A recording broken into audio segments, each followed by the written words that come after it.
even at midsummer in the shady places. The ptarmigan keeps about his business, even when a golden-mantled ground squirrel darts away underneath his nose. This squirrel looks like the familiar skunk of eastern Canada, but he has no stripe on his head. Whatever these small creatures may be doing, they must keep an eye out for their natural enemies. Soaring on the air currents, the golden eagle watches the mountain for the slightest movement.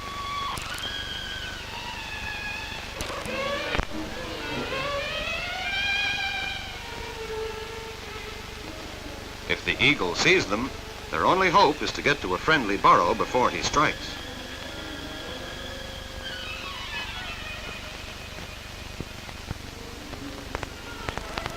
Looks as if the eagle's missed his chance this time.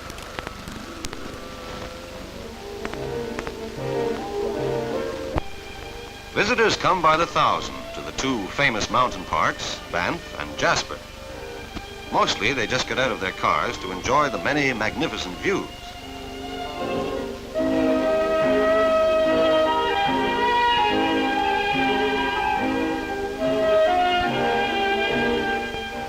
It's not enough to make a hasty stop and glance around if they want to see some wildlife. Animals are usually suspicious of noise and shouting. Piling back into their car, this family concludes that the woods and mountains are deserted, except for their fellow tourists. But nothing could be further from the truth.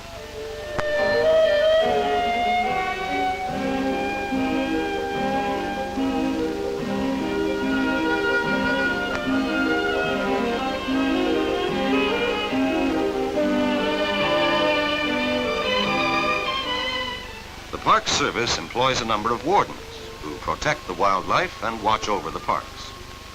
The warden usually knows where the wildlife can be seen, but he cannot assist the visitors unless they're prepared to take time.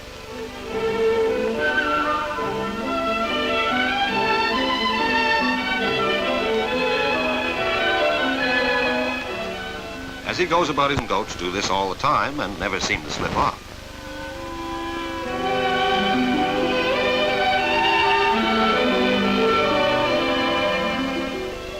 Fed by melting snows and glaciers, tumbling waters flow into deep valleys and become swift-running streams. Here we find a remarkable bird, the dipper. The dipper's food is small insects which live on the bottom of the stream, so he just jumps in and walks along underwater looking for them. No one knows why he performs those odd knee-bending exercises.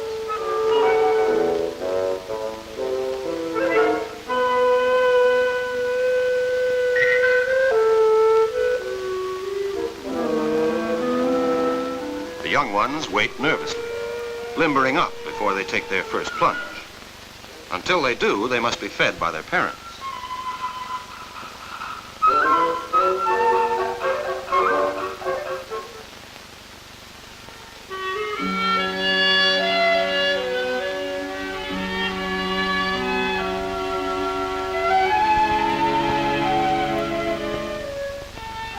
Further down the valleys, the streams broaden into turbulent rivers.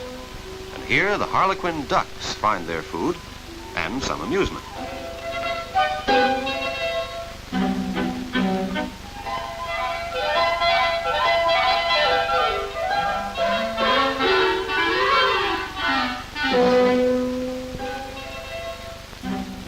Harlequins, too, walk along the bottom of the river, but mostly they dive for insects, snails, and crayfish.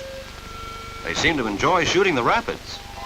After slowly working their way upstream, they take a wild ride down through the white water, pausing at the end of their course before setting off upstream again. A pleasant and satisfying way of spending the day for a glimpse.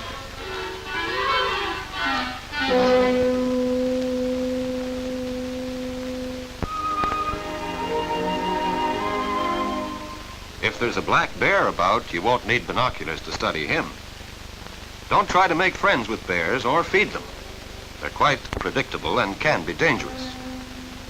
In wild state, the black bear likes a varied diet, anything from ants' eggs to a small deer.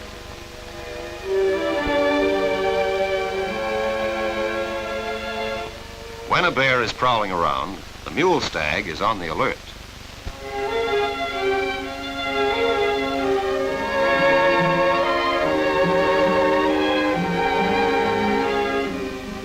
doe watches quietly, suspicious of the bear. One of her fawns, with spring-heeled jumps, scampers away from danger.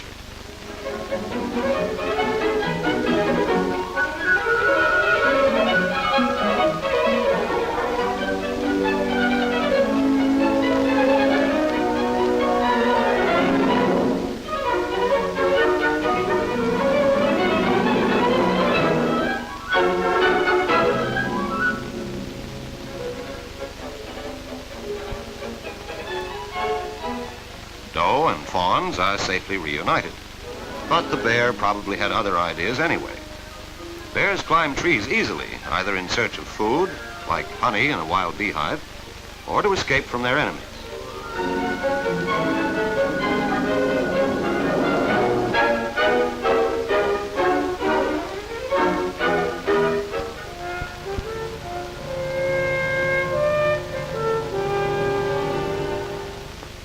The elk's antlers can be nearly 5 feet across.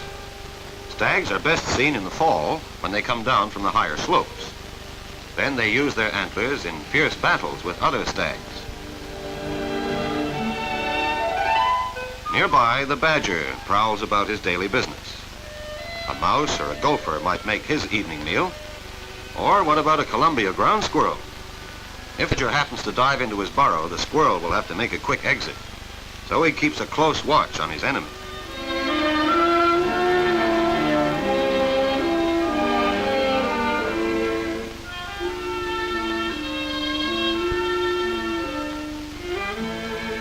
Here's an evening visitor, the coyote. The ground squirrel is on the alert again. He could be the prey this time, too.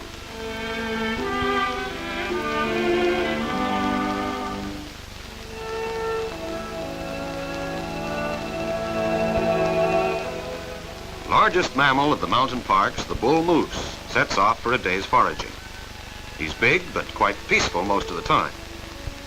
He leaves his cow and calf by themselves during the summer, and at noonday we find them calmly grazing on luxurious water plants.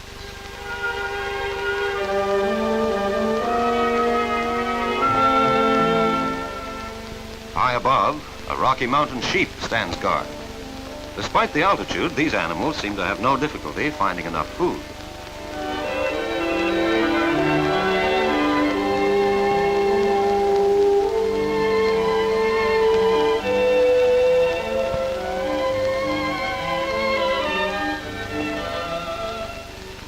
Even on the narrowest ledges, the ewes handle routine domestic chores with apparent ease.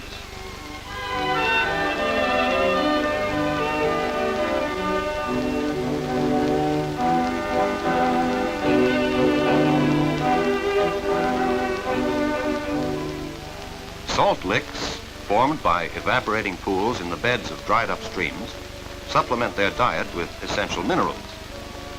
Nimble-footed, they climb from crag to crag, where they can be spotted by the sharp-eyed visitor.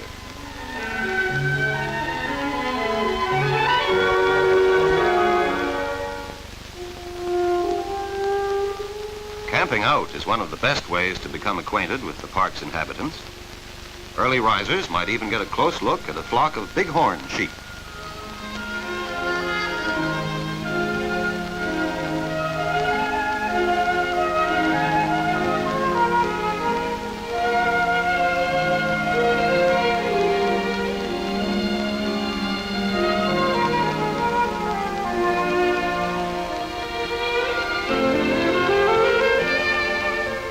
Children, as long as they keep quiet, may catch rare glimpses of these strange animals, which are usually quite fearless in their protected areas.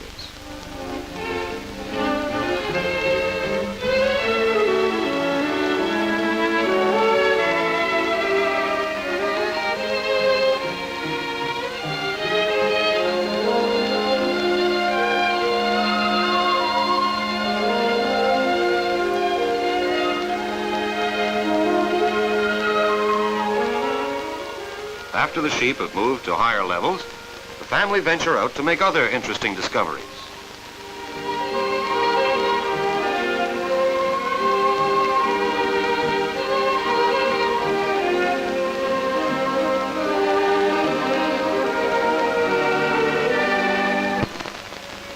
Animals animals are as curious as humans. Sensing no harm, the ground squirrel will perhaps come closer or continue his morning wash and brush up.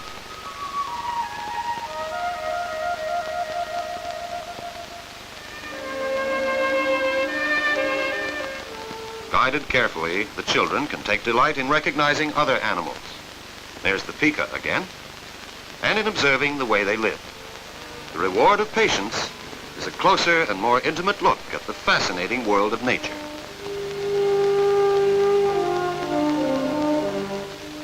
After many years of careful protection, Banff and Jasper National Parks have become vast zoological gardens. Here, the whole family can enjoy the birds and mammals in their natural surroundings, amid the peaks and rivers, lakes and valleys of the magnificent Canadian Rockies.